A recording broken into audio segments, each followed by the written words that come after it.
When we create an image using total symmetry, we expand the canvas and then copy and flip the content. When we create a piece of artwork using rotational symmetry, we expand the canvas and then copy and rotate the content. This means that the content that we create on one side of the image is going to be upside down in the second part of the image.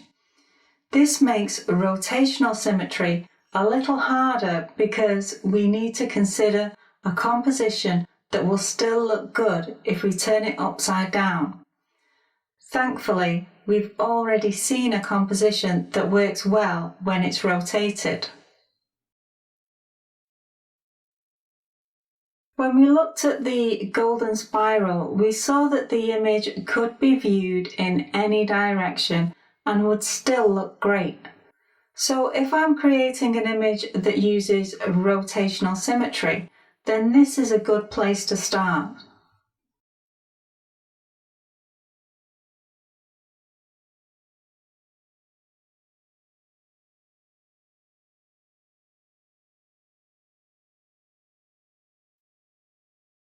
At this stage, I'm creating the image in the same way I would do if I was using the golden ratio as a framework.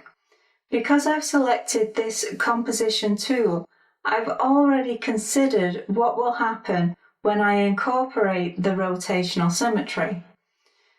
This meant that I could consider the piece as being whole even though I knew it would just be half of the final image. When you're using symmetry, you have to consider the complete picture while you're also balancing a smaller area.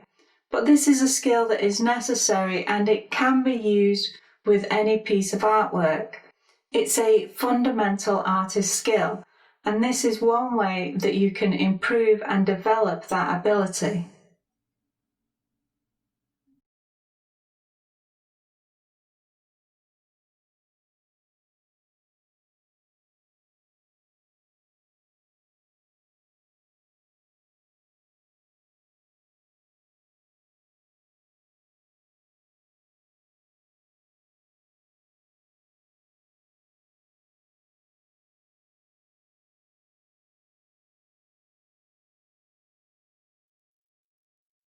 I'm happy with the content and the level of detail in this image. Rotational symmetry can be considered as a form of total symmetry because everything is reflected or repeated. This piece needed to reach a stage where it could be considered a finished piece, even if I didn't add the rotational symmetry. This is important when aiming for total symmetry because you're not planning to add anything once you've gone through the process of expanding your canvas and copying and rotating the content. I know it's time to expand the image and then I can copy and rotate the content into the second part of the canvas. I really like the image, but I feel that there is a gap in the centre. If I was creating an image that used some partial symmetry, then I could fill that gap in any way I chose and end up with a really great cohesive image. But I want to show you how rotational symmetry can be used as a form of total symmetry. I wasn't planning to add anything after the expand and rotate process had been applied, but I added a few decorative lines and then I repeated the copy and rotate process to achieve my final image.